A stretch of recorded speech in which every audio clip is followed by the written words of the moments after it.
નમસ્કાર મિત્રો, પેટમાં ગેસ કેમ બને છે, કારણો અને ઉપાયો વિશે આજે વાત કરીશું. આપણા પેટની અંદર એવું શું થાય છે કે જે હવા અને ગેસ પેદા કરે છે? તો સૌથી પહેલાં આપણે એ સમજીએ કે પેટમાં ગેસ આવવો એ એક સામાન્ય શારીરિક પ્રક્રિયા છે. આપણા પાચન તંત્રમાં કુદરતી રીતે જ ગેસ હોય જ છે, પરંતુ જ્યારે આ ગેસ સામાન્ય માત્રાથી વધી જાય ત્યારે આપણને સમસ્યા થાય છે. તો પેટમાં ગેસ બે પ્રક્રિયાઓથી બને છે. હવા ગળવી, જ્યારે આપણે ખાતી વખતે અથવા તો પીતી વખતે ખૂબ ઝડપથી ખાઈએ, વાતચીત કરતી વખતે જમીએ અથવા તો સ્ટ્રોથી પાણી પીએ, ત્યારે આપણે અજાણતા જ થોડી હવા ગળી જઈએ છીએ અને આ હવા આપણા પાચન માર્ગમાં પ્રવેશે છે, જેનાથી મોટો ભાગ વાડકાલ દ્વારા બહાર નીકળી જાય છે, પરંતુ કેટલોક ભાગ નીચે જાય છે. ખોરાકનું આથવણ, જ્યારે આપણે એવો ખોરાક ખાઈએ છીએ જેનું પેટમાં સંપૂર્ણ પાચન થતું નથી અને ત્યારે તે આપણા મોટા આંતરડામાં પહોંચી જાય છે અને ત્યાં રહેલા સારા બેક્ટેરિયા આ ખોરાકને તોડે છે, આથવણ લાવે છે. આ પ્રક્રિયા દરમિયાન હાઇડ્રોજન, કાર્બન ડાયોક્સાઇડ અને મિથેન જેવા વાયુઓ ઉત્પન્ન થાય છે અને આ જ વાયુઓ ગેસ સ્વરૂપે બહાર નીકળે છે. તો ગેસ બનવાના મુખ્ય 5 કારણો. ખાવાની ખોટી આદતો, જો તમે ખૂબ ઝડપથી જમતા હો, ખોરાકને બરાબર ચાવ્યા વગર ગળી જતા હો અથવા જમતી વખતે મોબાઈલ કે ટીવી જોવામાં વ્યસ્ત હોવ, તો પાચન ક્રિયા પર સીધી અસર પડે છે. ખોરાક યોગ્ય રીતે ન પચવાને કારણે પેટમાં ગેસ બનવા લાગે છે.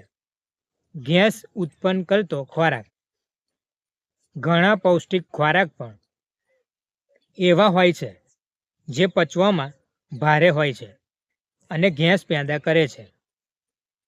કઠોળ, ચણા, વટાણા, મગની દાળ વગેરે. શાકભાજીમાં કોબીજ, ફૂલકોબી, બ્રોકોલી, ડુંગળી અને લસણ. ડેરી પ્રોડક્ટ્સ, જે લોકોને લેક્ટોઝ પચવામાં તકલીફ હોય તેમને દૂધ કે પનીર ખાધા પછી ગેસ થાય છે. ફળોમાં સફરજન, નાશપતી અને તરબૂચ. કાર્બોનેટેડ ડ્રિંક્સ અને સોડા, ઠંડા પીણા, સોડા કે સોડાવાળા પાણીમાં કાર્બન ડાયોક્સાઇડ ગેસ ભરેલો હોય છે. જ્યારે તમે આ પીવો છો ત્યારે તે સીધો જ તમારા પેટમાં જાય છે અને પેટ ફૂલી જવાની સમસ્યા પેદા કરે છે. કબજિયાત, મિત્રો, જો તમારું પેટ રોજ સવારે સાફ ન થતું હોય અને કબજિયાત રહેતી હોય, તો જૂનો કચરો આંતરડામાં સડવા લાગે છે અને આ સડો ગેસ અને એસિડિટીનું મોટું કારણ છે. તણાવ અને ચિંતા, આપણા મન અને પેટ વચ્ચે ખૂબ જ ગાઢ સંબંધ છે, જેને ગટ બ્રેઇન એક્સિસ એવું કહેવાય છે.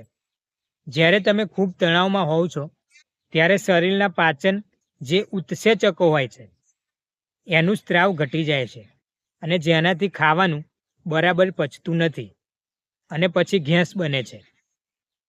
મિત્રો, ક્યારે ડૉક્ટર પાસે જવું?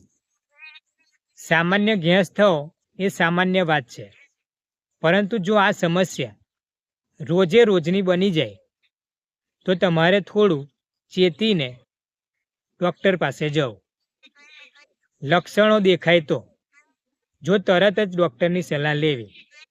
પેટમાં અસહ્ય અને સતત દુખાવો રહેવો, સ્ટૂલમાં લોહી પડવું, અચાનક વજન ઘટવા લાગવું, સતત ઉલટી થવી અથવા તો ઉબકા આવવા, ખોરાક ગળવામાં તકલીફ થવી. મિત્રો, આ લક્ષણો ઇરિટેબલ બોવલ સિન્ડ્રોમ IBS એટલે કે અલ્સર કે અન્ય કોઈ ગંભીર પાચન સંબંધી રોગના હોઈ શકે છે.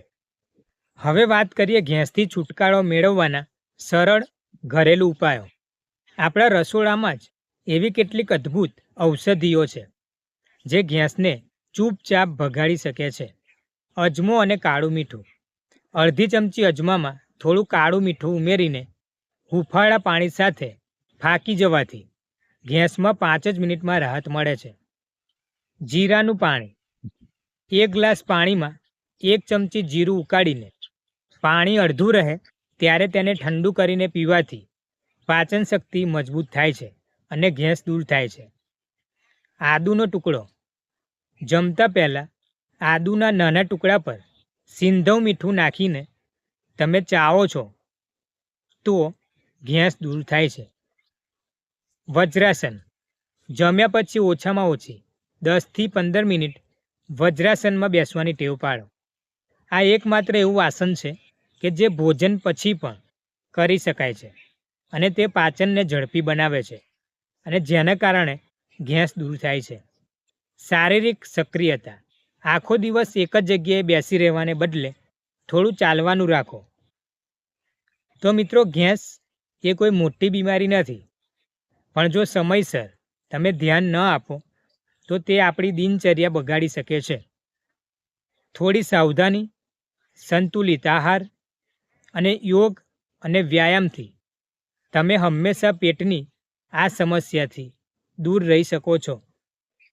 જો વિડીયો સારો લાગ્યો હોય તો લાઈક કરો, તમારા મિત્રો અને પરિવારજનો સાથે શેર અવશ્ય કરો અને ચેનલને સબસ્ક્રાઈબ કરવાનું અને ફોલો કરવાનું ભૂલતા નહીં. સ્વસ્થ રહો, મસ્ત રહો.